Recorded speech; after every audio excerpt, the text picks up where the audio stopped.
Be me. 32. Lawyer who sues the government for a living.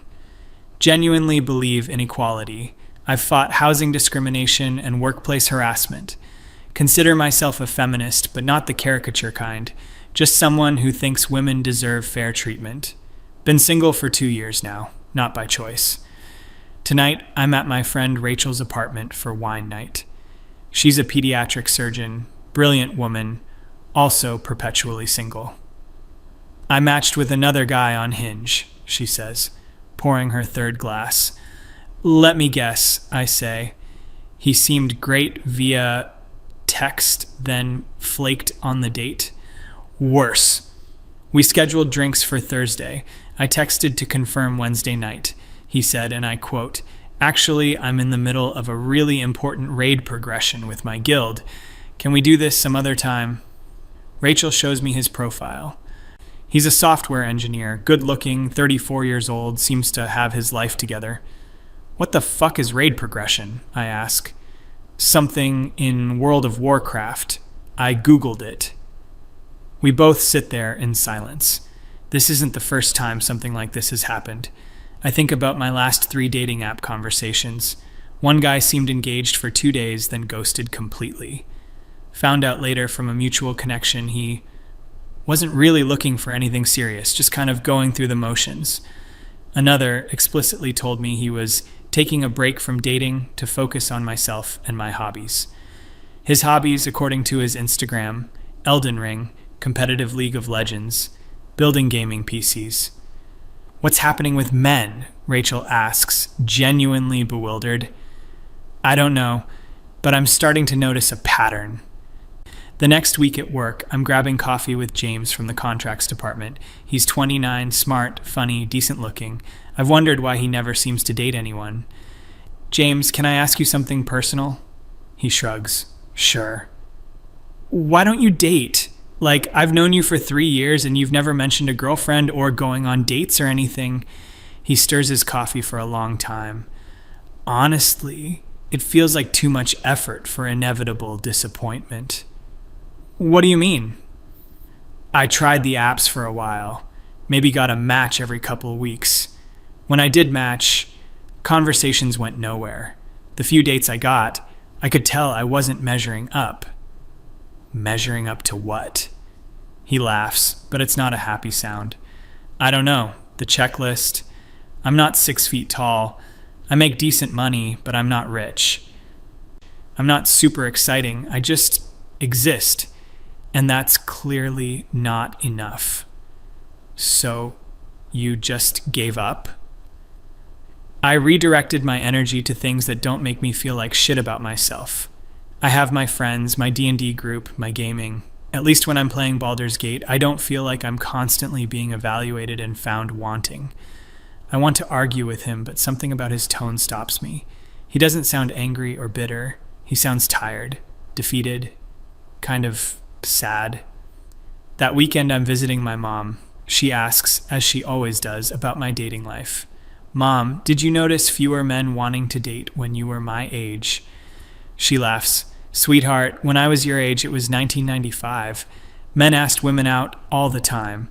Your father asked me out 3 times before I said yes. 3 times? Why? I was busy. I played hard to get, the usual. But he kept trying. Men did that then. What changed? I ask. She thinks for a moment. I think, and don't get mad, but I think men used to have a clearer picture of what was expected of them. They knew the script, even if it was a sexist script. I feel myself bristling. So you're saying feminism ruined dating? No, honey. I'm saying the script changed, which is good. It needed to change, but I don't know if anyone wrote a new one. And I think some people are just confused and gave up trying to figure it out. I don't want to hear this, but I also can't stop thinking about it. Monday morning, sitting in my office, I pull up Hinge on my phone, scroll through my requirements. Must be 5'10" or taller. I'm 5'6". It just feels right. Must make at least $80,000. I make $95,000, want someone on my level. Must be emotionally available and good at communication. Must be feminist, or at least feminist adjacent. Must want kids eventually. Must be ambitious and driven. Must be physically fit. I work out 4 times a week. Expect the same. Looking at this list, it feels reasonable. These are just standards, right? Wanting a partner who's my equal. So why does it feel like I'm searching for a unicorn? That night, another wine session with Rachel and our friend Melissa. Melissa is a high school teacher, has been with her boyfriend for 5 years. They're happy but not engaged, which she complains about. At least you have a boyfriend, Rachel says. The dating pool is a wasteland, I add. What are you guys seeing out there? Melissa asks. Rachel and I take turns describing the landscape. Men who won't commit, men who seem depressed and directionless, men who prioritize gaming and hobbies over relationships, men who don't even try anymore. I had a guy tell me last week that dating apps make him feel like a product on a shelf that no one wants to buy, I say. Well, maybe he should make himself more appealing, Rachel responds. Melissa makes a face. What? I ask. Do you listen to how you talk about men? What do you mean? Like, just now, that guy opened up about feeling dehumanized and unwanted, and Rachel's response was basically, try harder to be good enough. Rachel and I exchange glances. I mean, we all have to work on ourselves, I say defensively. Sure, but David games a lot, right? Like, a lot. David is Melissa's boyfriend. Yeah, usually a few hours every night. Does it bother you? Sometimes, but I've started asking him about it instead of judging him for it. And he told me it's one of the only places he feels competent and successful. Work stresses him out. He feels like he can never make enough money to afford the life we're supposed to want. He's worried about the future, worried he's not good enough for me. But when he plays Final Fantasy XIV, he's important. His guild needs him. He completes quests. He levels up. There's clear progress and achievement. Something about this makes my chest feel tight. That's kind of sad, Rachel says. It is, Melissa agrees. But I think a lot of men feel that way and we just don't notice or don't care. I can't sleep that night. Lying in bed, scrolling through articles on my phone. Male loneliness epidemic. Young men giving up on relationships. The rise of hikikomori culture in Western nations. Why are men less interested in dating than ever before? The comments sections are brutal. Men describing feeling invisible, feeling like they're never enough. One comment stops me cold. I'm 31, have a decent job, my own apartment, hobbies, friends. But I'm 5'7" and balding. I've been on 50+ first dates in 3 years. Never a second date. At some point, you realize the juice isn't worth the squeeze. I'm not angry at women. I'm just tired. My PlayStation doesn't reject me. 132 upvotes. I think about my height filter. I think about how I definitely swipe left on him. I feel something uncomfortable. Is it guilt? The next week, I decide to do an experiment. I remove my height requirement. I lower my income requirement to $50,000. I expand my age range. Within 2 hours, I have 15 new matches. I actually read their profiles instead of judging by photos. There's a guy named Everett, 5'8", elementary school teacher. We message back and forth. He's witty, kind, asks thoughtful questions. We agree to meet for coffee. The day of the date, I find myself actually nervous. He shows up on time, smiles, has good energy. We talk for 2 hours. He's genuinely interesting. And I hate myself for this. I don't feel attracted to him. He's slightly shorter than me in the heels I wore. He talks about his students with so much passion, but I find myself thinking, elementary school teacher won't sound impressive when I tell my friends. When he mentions his gaming hobby, he plays Civilization and strategy games to unwind, I feel myself mentally checking out. We part ways. He texts me later. I had a great time, would love to do this again. I stare at the message for an hour. Finally type, I had a nice time too, but I didn't feel a romantic connection. Wishing you all the best. His response comes quickly. I understand. Thanks for being direct. I wonder how many times he's gotten that message. I wonder if he'll keep trying or if I just contributed to him giving up. Session with my therapist the next week.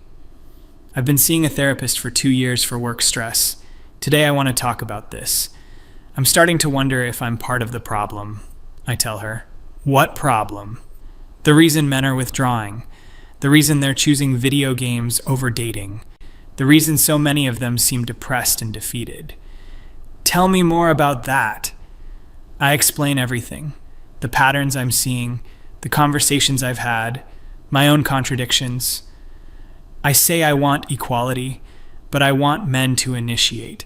I want them to pursue me. I want emotional vulnerability, but whenever it was so open and earnest, I found it unappealing. I want financial independence, but I also want a partner who makes good money. I promote body positivity for women, but I have a height requirement for men. He nods. What do you think that means? I think it means I'm a hypocrite. Or it means you're human. You contain contradictions like everyone. The question is whether you're willing to examine them. I want to. I just don't know what to do with what I'm finding. What are you finding? I take a deep breath. I think maybe we asked men to change, to be more emotional, more vulnerable, to share housework and childcare, to see us as equals. And those are good things to ask for, but I don't think we really prepared for what it would look like. We wanted them to stop being traditionally masculine in ways that hurt us, but I think I still want them to be traditionally masculine in ways that benefit me. And the men who can't or won't perform that balancing act, I think they just opted out. And instead of asking why, we called them lazy or pathetic or said they were having a man-child epidemic. Another date, this time with Alex. He's 33, works in IT, 5'11", so he meets my original height requirement. Makes $75,000. Over dinner, I try something different. Instead of interviewing him, I actually try to connect. What do you do for fun? I ask. Honestly, I've been really into Elden Ring lately. Old me would have felt disappointed. New me tries something else. I've heard of that. What is it about it that you enjoy? His face lights up. It's going to sound stupid. Try me. It's hard, right? Really hard. But it's fair. If I die, it's because I made a mistake or wasn't prepared. And when I finally beat a boss I've been stuck on, I feel like I actually accomplished something. Like I overcame something through effort and skill. Do you feel like you don't get that in other parts of your life? He stops, fork halfway to his mouth. Wow, that's actually really perceptive. What do you mean? Work is just corporate bullshit where nothing I do feels meaningful. Dating is just constant rejection or weird games. The economy is fucked. I'll never afford a house. The planet is dying. But in Elden Ring, I can actually win. That sounds really lonely, I say, and I mean it. He looks at me with something like surprise.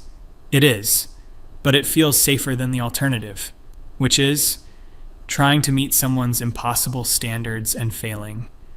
Again. We sit with that for a moment. What if the standards aren't impossible? I ask. What if they're just misaligned? What do you mean? I think a lot of women, myself included, we've been told we can have it all and we shouldn't settle. And those things are true. But I think maybe we've confused not settling with expecting perfection. And I think men can feel the weight of those expectations. Alex nods slowly. Can I be honest about something? Please. I almost canceled this date. I've been on probably 40 first dates in 2 years. They all go the same way. Polite conversation. I can tell I'm being evaluated. I never measure up. This is the first time someone has talked to me like I'm a person instead of a resume. I feel that tightness in my chest again. That night, I make a list in my journal. Things I've said or thought about men recently. Why can't men just grow up? He's 35 and still plays video games? Red flag. If he doesn't make X amount, he's not ambitious enough. I need a man who has his shit together. Men are so fragile. Why are men so afraid of commitment? Then I make another list. Things I've heard men say. I feel like nothing I do is ever enough. I'm afraid of approaching women because I don't want to be creepy. I don't know what women want anymore.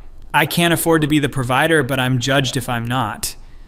I tried being vulnerable and she lost attraction to me.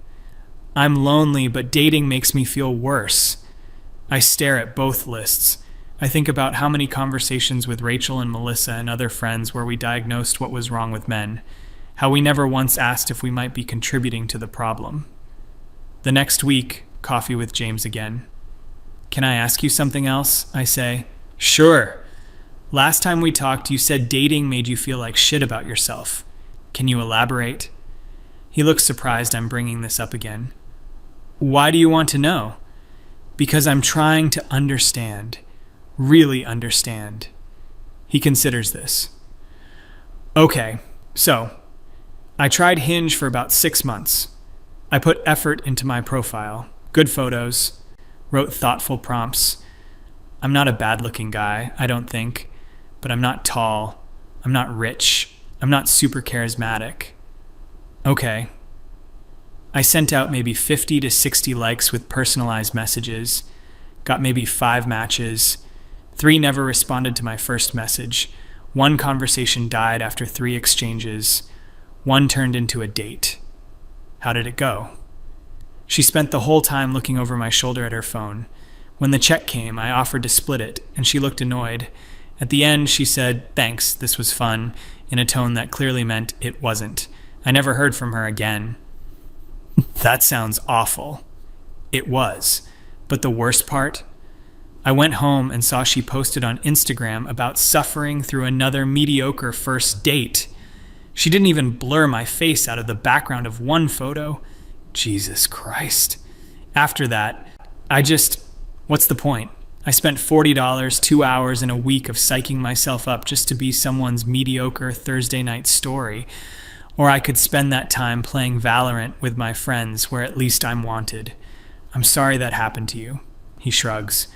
It's not your fault, but you asked why men are choosing gaming over dating. That's why.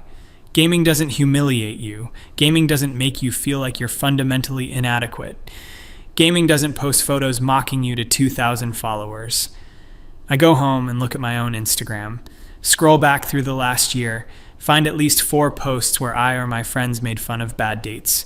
One where Rachel screenshotted a guy's profile with, "He's 5'6", but claims he's fun-sized." 136 likes. Comments full of laughing emojis and women sharing their own short guy stories. I feel sick. That was someone. Someone who was trying. Someone who was probably already insecure about his height. And we turned him into content. Into a joke. I delete the posts. It feels like a tiny, inadequate gesture. Group chat with Rachel and Melissa. Me. Do you guys think we might be too harsh on men? Rachel, what do you mean? Me. Like our standards, the way we talk about them, our expectations. Rachel, we're allowed to have standards. Me. I know, but what if our standards are part of why men are giving up? Melissa. I've been thinking about this too. Rachel. Oh God, not you too. Me. Just hear me out. We want equality, right? True equality. Rachel, obviously. Me, but we also want men to pay for dates, to be taller than us, to make more money, to pursue us, to be confident and ambitious and emotionally available, but not too emotional. Melissa, and when they can't be all those things, we mock them or reject them or call them low value. Rachel, so what? We're supposed to lower our standards? Me, no, I think we're supposed to examine whether our standards are about equality or about wanting traditional benefits while claiming progressive values. Rachel, I don't like what you're implying. Me, I don't like it either, but I've been noticing things, patterns, and I think we've been so focused on men's bad behavior that we haven't looked at our own. Melissa, David told me something last week. He said he has 3 friends who've completely given up on dating. They work, they game, they hang out. They're not angry or hateful toward women. They're just done trying. Rachel, that's their choice. Melissa, is it or is it a rational response to constant rejection and impossible standards? The group chat goes quiet for a while. Then Rachel, I matched with a guy who's 5'8" yesterday. I didn't message him because of the height thing, but he had the most thoughtful profile I've seen in months. Message him. Rachel, what if I'm not attracted to him in person? What if you are? What if we've been filtering out good men based on metrics that don't actually matter? I make another change to my dating apps. I start reading profiles first, looking at photos second. I match with someone named Kevin. He's average height, average build, works as a librarian, makes maybe $40,000 a year. Old me would have never swiped right. But his profile is thoughtful, intelligent, kind. We message for a week before meeting. He's genuine, curious, asks about my work, tells me about his job helping people find resources, running reading programs for kids, mentions he plays Stardew Valley and Hades to decompress. What is it about those games? I ask, genuinely curious now. They're gentle, he says. The world is so harsh, Everything feels like a competition or a test. But in Stardew Valley, I just plant crops and talk to villagers and fish. It's peaceful. And in Hades, even when I die, I'm making progress. There's always another chance. Do you feel like you don't get second chances in real life? He looks at me carefully. Can I be honest? Please. I've been on a lot of first dates that went nowhere, and I know it's partly me. I'm not impressive on paper. I'm not tall. I'm not rich. I'm not particularly handsome. I'm just okay. And okay doesn't seem to be enough anymore. You seem more than okay to me. Really? Because I assumed this would go like all the others. That you'd be nice, we'd have a decent conversation, and then I'd get the no romantic connection text. The fact that I've sent that exact text multiple times isn't lost on me. What if I promise not to do that? What if I promise to actually give this a real chance? He smiles, and it's cautious, but hopeful. I'd like that. We start dating, not seriously at first, just seeing each other. Kevin is kind, thoughtful, emotionally available. He's everything I said I wanted, but I keep finding myself making excuses for why I'm dating him when talking to friends. He's really intelligent. He's so kind and emotionally mature. Never. He's a librarian who makes $40,000 and plays video games. Because I know how that would sound to Rachel. One night, about a month in, Kevin and I are at his apartment. He's playing some game. I'm reading on his couch. Wanna try? He asks. The game. Yeah, it's called Journey. It's short, beautiful. I think you'd like it. I've never played a video game in my life, but I sit down and take the controller. For the next 2 hours, I'm moving through this beautiful, wordless landscape. Occasionally, another player appears and we travel together briefly. It's meditative, moving, genuinely artistic. When it ends, I find myself emotional. That was beautiful, I tell him. That's why I game, he says softly. Not to escape relationships, but to escape the feeling that nothing I do matters. In games, things matter. Choices matter. I matter. You matter here too, I say. Do I? Or am I a project? A guy who's nice enough, good enough for now, until someone better comes along. His vulnerability catches me off guard. Why would you think that? Because I've been that guy before. The safe choice. The one who gets dumped when someone taller or richer or more exciting shows interest. I want to promise him that won't happen. But can I? Am I settling? Or am I finally seeing what actually matters? Therapy session. I think I'm dating someone, I tell my therapist. You don't sound sure. I am dating someone, Kevin. He's good. But he doesn't check the boxes I thought mattered, and I don't know if I'm being mature and realistic or if I'm settling. What boxes doesn't he check? Height, income, conventionally impressive career. And what does he have? Kindness, emotional availability, intelligence, stability. He treats me well. We have genuine conversations. He's thoughtful and present. So he has everything you said you wanted, just not the things you thought you wanted. I sit with that. I think I'm afraid of what it says about me that I'm struggling with this. What do you think it says? That I'm shallow. That for all my feminist values, I still want traditional markers of male success. That I want equality when it benefits me and tradition when it benefits me. Or maybe it means you're human. You were socialized in a particular culture with particular values. Recognizing that doesn't make you a hypocrite. The question is, what you do with that recognition.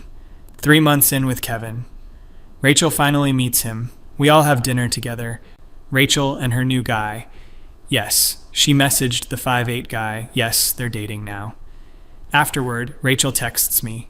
He's really great. Me. But? Rachel. No, but. He's actually great. Present. Funny. Clearly adores you. Me. I know. Rachel. So what's the problem? Me. I keep waiting for the other shoe to drop. For the feeling that I settled. Rachel. Have you considered that maybe our whole generation of women was fed a lie? Me. What lie? Rachel, that we could have it all. The high-earning, ambitious feminist man who's also traditionally masculine and pursues us, but also respects our equality and is emotionally available, but not weak, and is confident, but not arrogant, and wants to split everything equally except the things we want them to pay for. Me. When you put it that way, it sounds insane. Rachel. It is insane. We wanted men to change, and they did, or they tried to, or they gave up trying. And now we're mad that they're not performing masculinity the way we want, while also being progressive the way we want. Me. So what do we do? Rachel. I think we figure out what actually matters and let go of the rest. Me. What actually matters to you? Rachel. Someone who shows up, who's consistent, who treats me well. David is 5'8", makes less than me, and plays video games every night. He's also the most emotionally stable, present, caring partner I've ever had. Me. Are you happy? Rachel. Yeah. Are you? Me. I think so. I think I'm just fighting against the voice that says I should want more. Rachel. Whose voice is that? I don't have an answer. I start noticing things differently. At work, the male associates seem defeated in a way I never recognized before. They're quieter in meetings, less likely to speak up, more deferential. One day, one of them, Everett, different Everett, not the teacher, presents in a meeting. He's brilliant, his analysis is perfect, but he keeps prefacing everything with, I'm not sure if this is right, but... Afterward, I pull him aside. Your presentation was excellent. Why did you undermine yourself? He looks uncomfortable. Just being careful. Careful of what? Of seeming too confident, too assertive, of taking up too much space. Jesus. We want you to be confident, I say. Do you? Because the last time I was assertive in a meeting, I overheard someone say I was typical male energy dominating the conversation. I remember that meeting. I might have been the someone. I'm sorry, I say. It's fine. I've just learned to hedge, to make myself smaller, to be unsure even when I'm sure. This is the opposite of what we wanted. We wanted men to stop dominating, but did we actually want them to shrink? That night, I'm with Kevin. Can I ask you something? Always. Why did you keep trying? With dating, I mean. After all the rejection, why didn't you give up like so many guys seem to? He's quiet for a long time. Honestly, I almost did. About a year before I met you, I deleted all the apps. Decided to just focus on work and hobbies and friends. I was actually happier. What changed? My therapist asked me if I was giving up because I genuinely didn't want partnership or because I was protecting myself from rejection, and I realized it was the latter. So I gave it one more try, with different expectations. What expectations? That I'd probably get rejected, that most women wouldn't want what I offer, but that maybe, somewhere, there was someone who would, and that she'd be worth the 100 rejections it took to find her. I feel my eyes water. You think I'm worth that? I think you're worth more. I think you're worth the work I've had to do on myself, the therapy, the learning to be okay with rejection, all of it. I don't know if I've done that same work. What do you mean? I don't know if I've actually examined my own stuff, my own biases and contradictions and impossible expectations. I've spent so long focused on what men need to change, I haven't looked at what I need to change. Want to know what I think? Please. I think you're doing that work right now. The fact that you're here, with me, when I'm not what you thought you wanted, that's the work. 6 months in. I'm at another wine night with Rachel and Melissa. We're talking about the state of dating.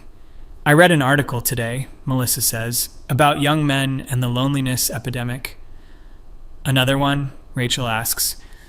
This one was different. It was actually empathetic. Talked about how many men are depressed, isolated, feel like failures, how video games and online communities are the only places they feel valued. That's sad, I say, and mean it in a way I wouldn't have a year ago. The comments were what got me, Melissa continues.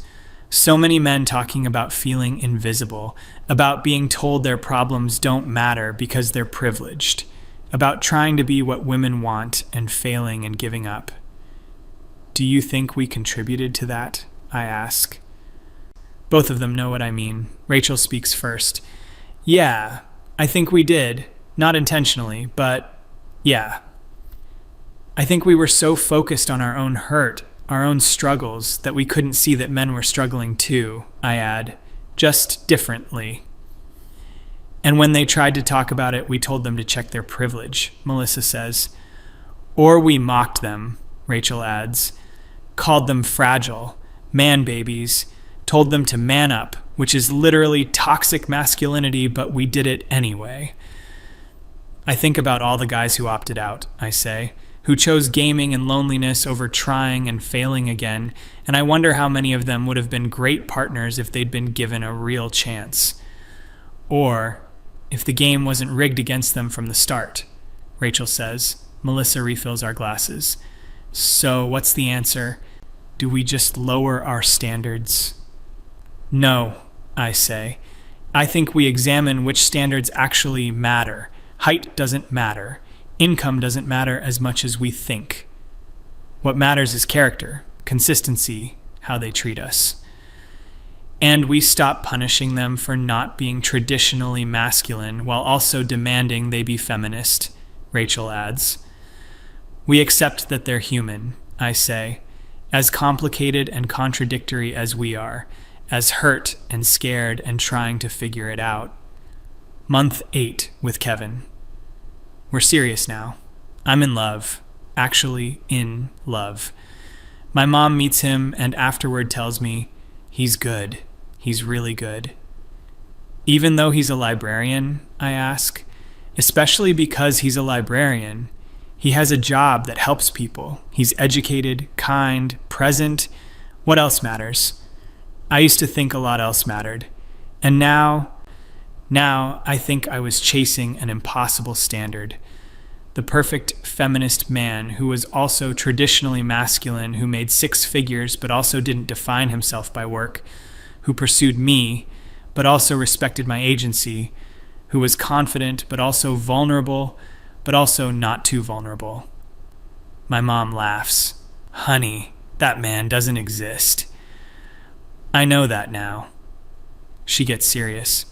Can I tell you something? Your generation of women, you've been sold a bill of goods. You were told you could have everything, which is true, but you were also told you should accept nothing less than perfection, which is false. What's the difference? Having everything means having love, purpose, partnership, respect. Having perfection means having some checklist of attributes that don't actually correlate to happiness. Your father wasn't perfect. He was short, balding by 30, made a teacher's salary. But he was good, and good is what matters. I write something in my journal, not for publishing, just for me, but I want to articulate it. Did we make men so depressed they'd rather game than date us? I think the answer is, partially, yes. Not because feminism is bad or women's equality is wrong, but because in fighting for our rights, some of us turned into what we were fighting against. We wanted men to stop objectifying us, so we objectified them. Height, income, status. We wanted men to stop judging our bodies, so we judged theirs. We wanted men to stop having impossible standards, so we created impossible standards. We wanted men to see us as complex humans, but we saw them as either threats or resources. We told them to be vulnerable, then lost attraction when they were like go. We told them we wanted equality, then expected traditional courtship. We told them their masculinity was toxic, then complained they weren't masculine enough. And when they couldn't navigate these contradictions, when they gave up trying, we called them lazy. We called them man-children. We called them fragile. We turned them into content for our social media. We never asked, are we making this impossible? Are we contributing to their depression? Are we pushing them away and then blaming them for leaving? The answer isn't to go back to traditional gender roles. The answer isn't for women to lower standards or accept mistreatment, but the answer also isn't to maintain impossible standards while claiming moral superiority. The answer is empathy. The answer is recognizing that men are also struggling in a changing world. That they're also confused about what's expected of them. That they're also lonely and scared and doing their best. The answer is examining our own contradictions as rigorously as we examine theirs. The answer is building something new together instead of demanding they figure it out alone. I look at Kevin, sleeping beside me. He's not tall, he's not rich, he's not traditionally impressive. He plays video games most nights, and he's the best partner I've ever had because I stopped looking for perfect and started looking for good. Because I examined my own bullshit. Because I recognized that men opting out wasn't always weakness or failure. Sometimes it was a rational response to an impossible situation. And the moment I made it possible, made it safe, made it human, I found someone who'd been trying all along, just waiting for someone to actually see him. Do I think feminism made men depressed? No. Do I think some of us, in the name of feminism, created environments where men felt attacked, inadequate, and hopeless? Yeah, probably. Do I think video games are the enemy? No, they're a symptom. When real life feels unwinnable, people retreat to places where winning is possible. The question isn't, why do men game instead of date? The question is, why have we made dating feel unwinnable? And the answer is complex. It's economic anxiety and social media and changing gender roles and unrealistic expectations on all sides. But it's also us. Women like me who claim to want equality while maintaining traditional expectations, who demanded men change while refusing to examine our own behavior, who turned dating into a performance evaluation instead of a human connection, who made men feel like they were never enough and then wondered why they stopped trying. I'm not saying women are the problem.